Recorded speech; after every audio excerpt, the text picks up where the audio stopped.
Darkcast Network. The light shines brightest on our indie podcasts. Welcome to Misty Mysteries. I'm your host, Keely, and this is a true crime and paranormal podcast. It's spooky season, and you know that this means I have lots of spooky collaborations in store for you.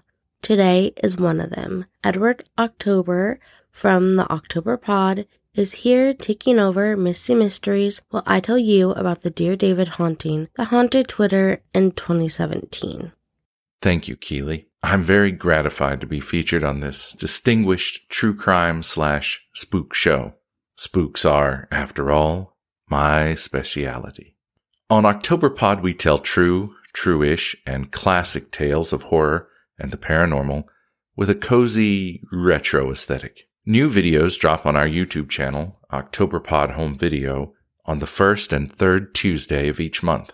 Our companion podcast, OctoberPod AM, releases expertly curated mashups of our finest stories on the second and fourth Tuesday of each month. We just released our Halloween special on YouTube, and we'd be delighted if you joined us. You are invited to join the ghosts, the banshees, the fairies, and demons run amok, who are all coming to OctoberPod's Halloween potluck. You'll enjoy this ghastly crew if your blood doesn't end up in the stew. We'll be baking a cake and raising some hell. Beware, for heaven's sake, because we've got ghost stories to tell at OctoberPod's Halloween potluck. Coming to YouTube on Tuesday, October 11th. Get a special preview by listening to our companion podcast, OctoberPod AM, wherever you listen to podcasts. Or find all our links at OctoberPodVHS.com. OctoberPod, retro horror for bold individualists. Let's jump right into this haunting because I remember watching this all happen on Twitter, and I feel like many of you probably do too. But Edward, do you remember ever hearing about Dear David or seeing it on Twitter?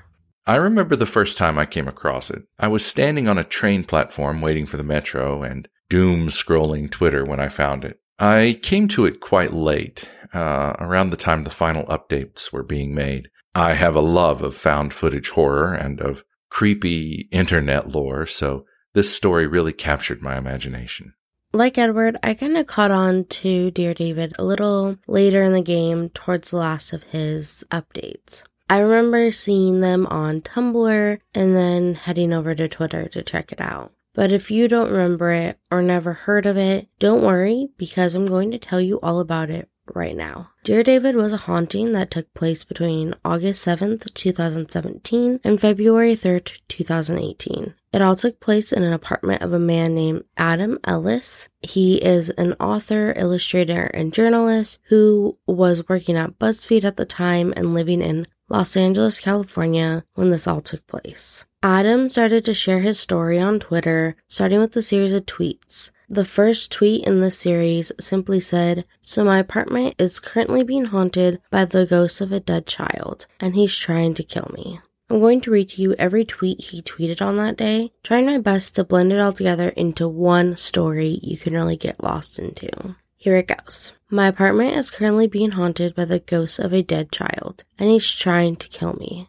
He started appearing in dreams, but I think he's crossed over into the real world now. The first time I saw him, I was experiencing sleep paralysis and saw a child sitting in the green rocking chair at the foot of my bed. He had a huge, misshapen head that had a dent on one side. For a while, he just stared at me, but then he got out of the chair and started shambling towards the bed.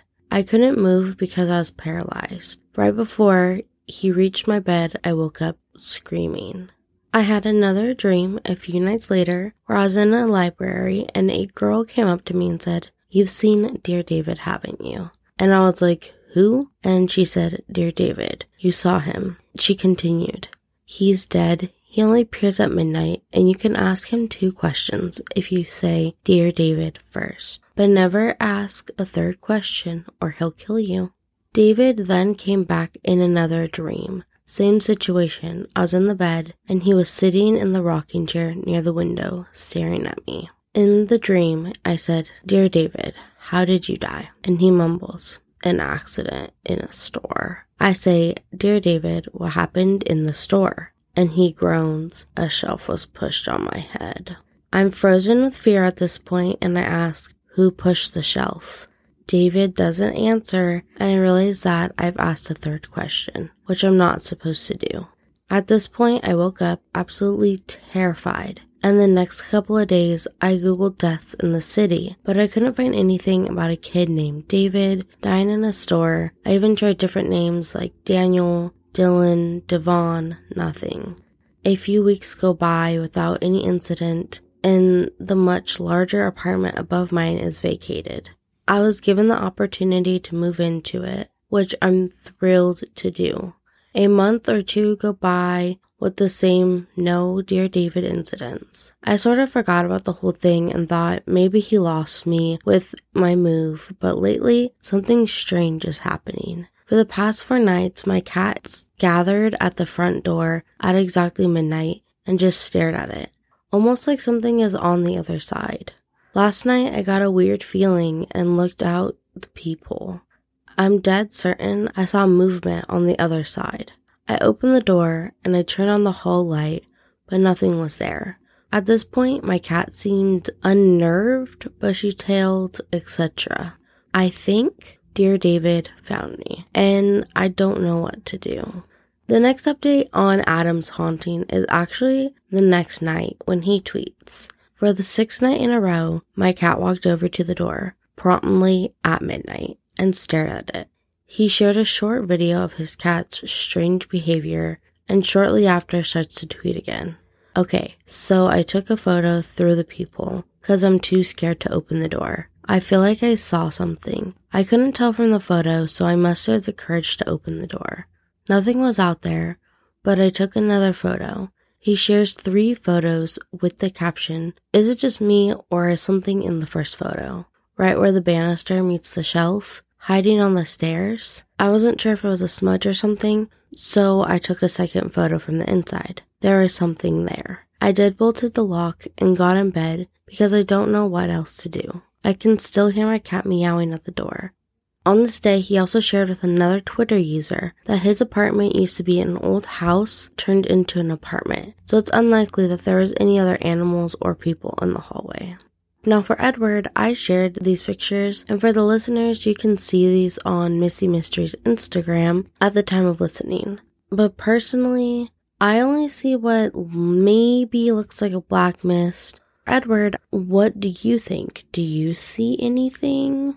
I can see that there's a strange shadow there in the first picture, but I don't think it's anything paranormal, or rather nothing that couldn't have a very mundane explanation. The cat's eyes glowing in the dark are the scariest things in these photos. Cats can be so unsettling sometimes. That is a great point with cats. I definitely had a lot of strange experiences with my cat over the years, and those glowing eyes at night will definitely scare you. But let's learn about Adam's next few updates. Adam's next few updates are more of the same. His cats were fixated on the hallway, and he created a line of salt in the front of his door for protection. Cats are weird, man.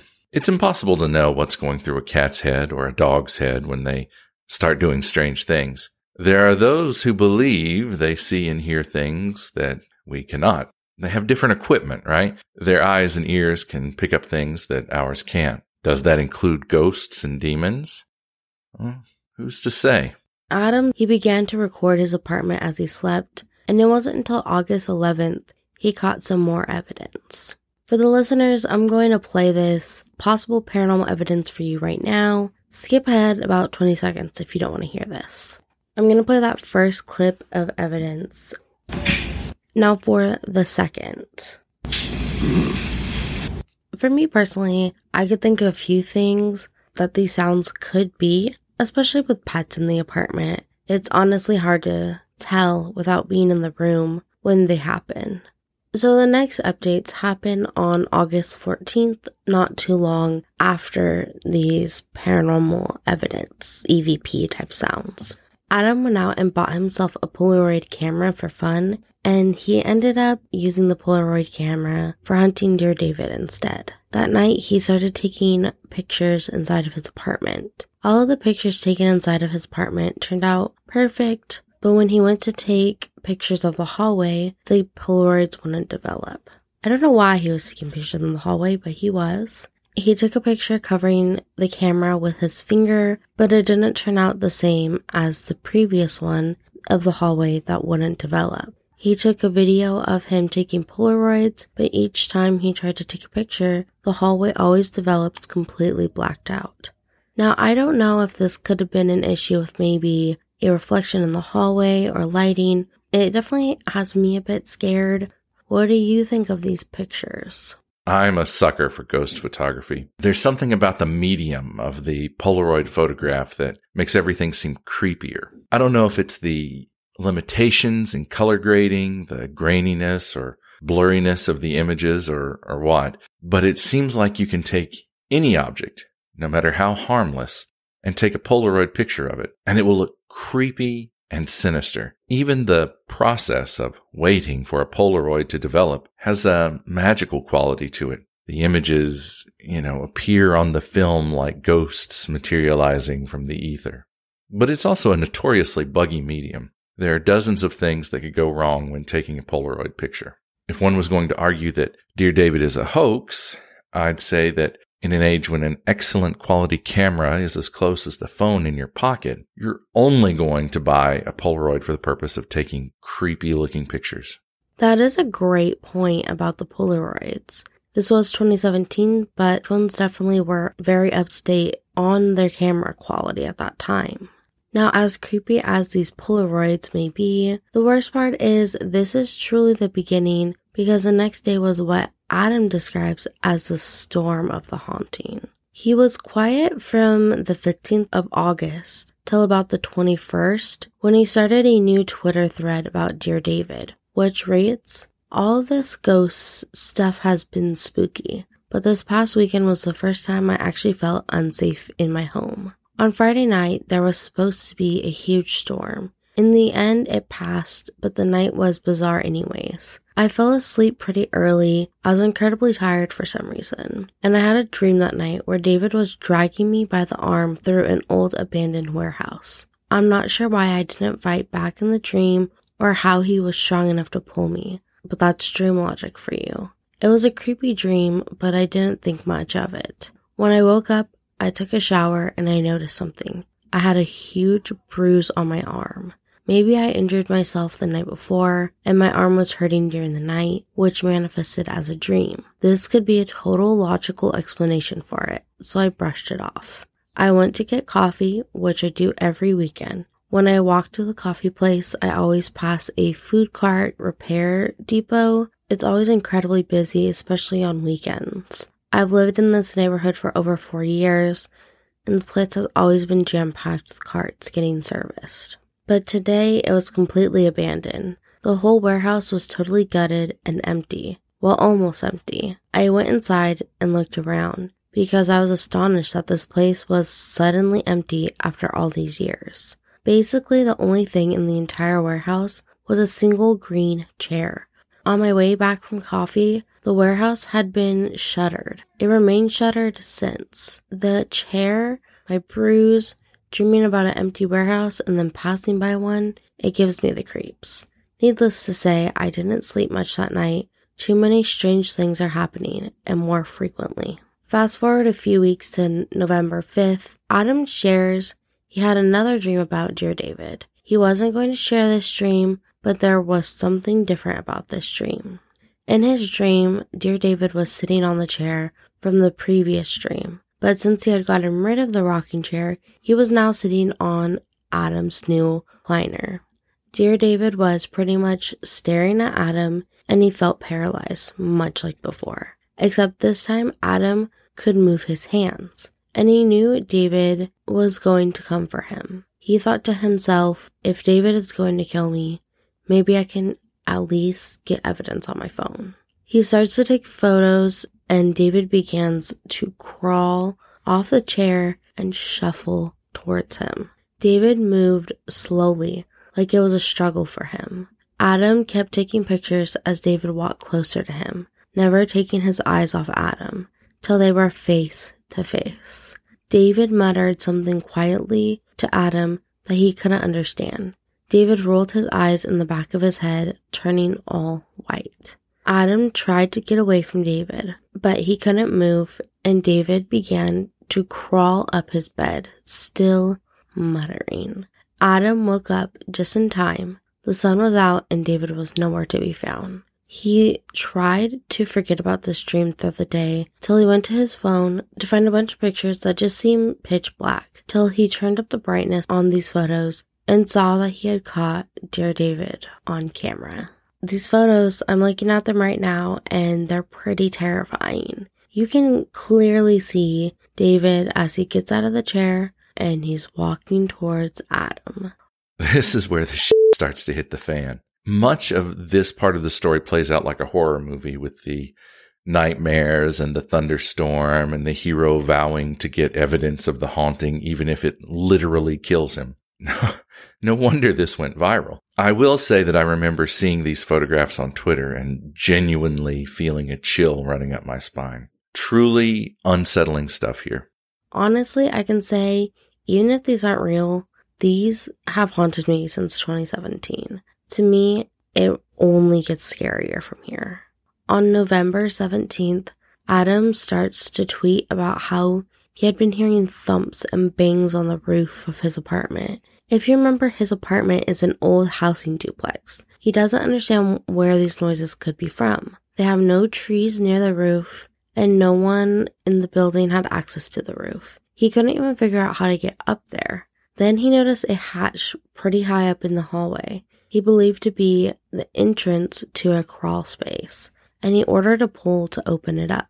At this time, Thanksgiving for America was right around the corner, and he was busy with family like so much of us are at this time. So it wasn't until the 28th of November there were any updates. On the 28th, he started his new Twitter thread by letting everyone know that the sound coming from the roof did not let up. They had actually been more intense. The day he got the pole was on Friday night, and he planned to investigate further the next day. That night, he was awoken by a loud crashing sound, followed by a second crash right after. He wanted to run, but he knew he had to run under the hatch to get away, since it's in the hallway going to his apartment. Knowing this, he made the decision to wait it out and listen. The crash happened almost 15 times in a row, followed by the sound of little footsteps in the hallway. He ended up falling asleep and woke up the next morning what felt like a normal day. He got dressed and left to go get breakfast, like most weekends, when he noticed the stairs under the hatch had a pile of dirt or debris, almost like old plaster. He forgot about breakfast at this point and opted to investigate the hatch instead. He set up his phone and ran upstairs to get this pole. When he opened the hatch with the pole, a early 1900s child's shoe fell down, almost hitting him. At this point, he was freaked out. He forgot about breakfast and called his landlord to help him investigate further.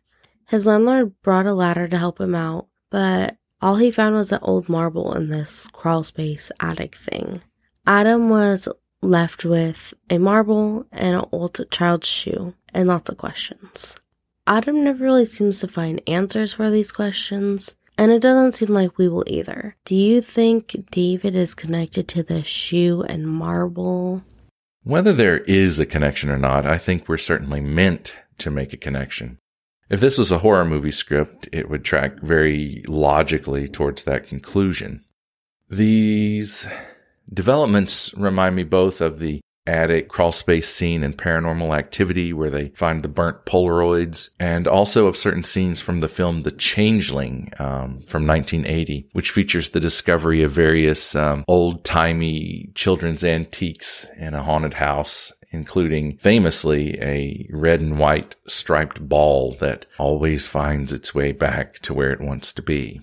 The marble kind of reminds me of that ball from The Changeling. And this is just my reaction here. I don't intend to suggest that this was all made up based on old horror movie tropes. I know that if I was living there and having these experiences and found an antique child's shoe and an old marble, I'd 100% assume they belong to whatever it is that's haunting me. Those are great points, Edward. I would definitely see some cliche, scary movie things in this story so far. And you gave me some movies I haven't seen before, and it's October, so I'm going to check those out a little later today. Now, by December, Adam started to experience what many felt like was the start of a possession. After the finding of the shoe and the marble, Adam mostly kept quiet until December 12th. He kept reporting that he was having trouble sleeping, feeling dizzy, and lethargic. He set up a camera in his room that took photos every 60 seconds, which he shared some of these photos on the 12th that he got the night before. The first photo, you can see the room is empty. It's just Adam sleeping. Then out of nowhere, David is on the chair, staring at Adam sleeping. He then collapses on the chair and disappears. 15 minutes go by before David is seen standing by the edge of Adam's bed. He then is seen standing over sleeping Adam and then starts staring directly at the camera. He disappears again, and just a few minutes later, the corner of his head can be seen on the camera, like he's climbing up the bookshelf to grab it. But after these photos were taken, Adam went home to Montana for Christmas, hoping he could get a break. And though things felt lighter and he even started to feel better, one night he found children's footprints in the snow outside of his apartment. For the most part, David seemed to take the holiday off from haunting Adam, probably because when Adam returned home to LA, David had planned what many felt like was a moment of possession. On New Year's night, Adam had another dream of David. I'm going to read directly from his thread.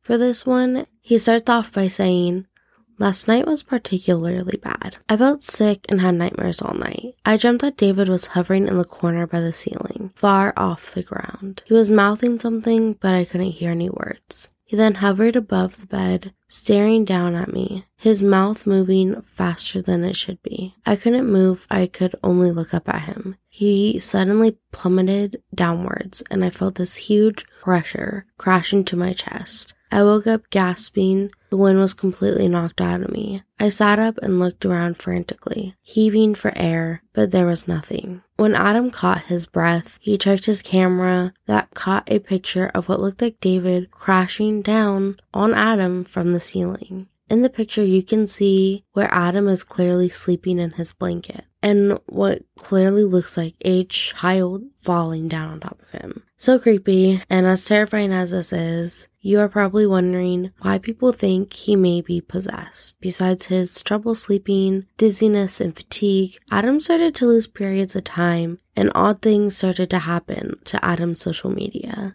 On January 13th and 14th, Adam's Instagram appeared normal to him, but his followers all saw different filters and glitches. When he was sent screenshots of this, Adam had no answers for them. And for the final bang from David, on January 28th, with no caption, no replies, or answers, a 33-second video was taken on Adam's Twitter. There was no talking or person in it. The video was just of Adam's cat, Maxwell. Maxwell is the one that is most sensitive to David. He is often the one that was meowing at the front door, and the video looked like it had been taken from the floor. Many people following the Dear David story thought that Adam had died, and he wasn't the person who posted this video. On February 3rd, Adam just sent out one tweet saying, "Everything is fine." Then on February 14th, just like on January 28th, a very odd, almost 2-minute video was posted of Maxwell meowing at Adam's front door from a very odd angle with no explanation. To this day, Adam never really said anything more about Dear David or posted any content about the haunting. Adam did announce his departure from BuzzFeed in February of 2018 to work on his own projects, one being named The Dear David Tale, which was picked up by the producer of the newest It movie. It's going to star Justin Long, and we should be seeing it come out sometime this fall. Adam has been accused of faking this whole haunting, but he stands by his statement that this was a real haunting that happened to him. Even if it's not real, these photos are terrifying, and the story is scary. But, Edward, I want to know what you think of this Dear David haunting. Yeah. The thought of someone or something creeping around your home and staring at you while you sleep is legit terrifying. When that thing's a creepy old doll that seems to move on its own, then it truly becomes grade A nightmare fuel. I feel as though I've come across as too much of a skeptic so far in this broadcast, which is not my intention. I don't think of myself as a believer or a non-believer. I'm more of an I want to believer. And so I will say that if you're inclined to believe that this is a haunting of some sort, there's plenty of material here to chew on. In fact, a lot of this, while not impossible to fake, would at least take a whole lot of planning and forethought to pull off so well. I don't know whether Dear David is real or an elaborate hoax. I certainly want to believe it's real because that's more fun, right? There is one thing I am certain of, and that is that I'm really pissed that I didn't come up with the idea for Dear David first. This would make for an excellent episode of OctoberPod. Honestly, it's very creative and a story that is kind of sad to miss out on. Well, Edward, I want to thank you for being here today and listening to my scary story. Can you please tell the listeners where they can listen to OctoberPod and what you have coming up? Thank you, Keely. As you can imagine, October has been a very busy month for me and OctoberPod. Halloween 2022 marks the 5-year anniversary of OctoberPod, and we're closing out our 5th season with a bang. My big Halloween special this year, called OctoberPod's Halloween Potluck, is now available to stream on YouTube. It's a throwback to old school variety show type TV specials that's chock full of special guests, true ghost stories, vintage entertaining tips, as well as OctoberPod's first ever cooking segment. I'm very proud of it, and I hope people really enjoy it. I've also been collaborating with you, Keely, and other members of the Darkcast network on producing the Darkcast Halloween Sleepover. I think that's such a fun idea, and I can't wait to listen to it. It's going to be dropping on my podcast, OctoberPod AM, as well as on this podcast on Halloween Day. Thank you so much for having me on, Keely. And for everyone interested in OctoberPod, you can follow me on Twitter at OctoberPodVHS, or find me and all my links on the World Wide Web at OctoberPodVHS.com. That is right. Me and Edward are taking part in the Darkcast sleepover episode. I personally edited this along with some help from CJ, and it's going to be so much fun to listen to. Thank you so much to Edward for being here and helping me out with this Dear David story. Thank you to everyone for listening. I want to wish you a very spooky season. I hope you get to carve some pumpkins, drink some hot chocolate, and watch some Halloween movies. Please be safe out there, and I will see you next week.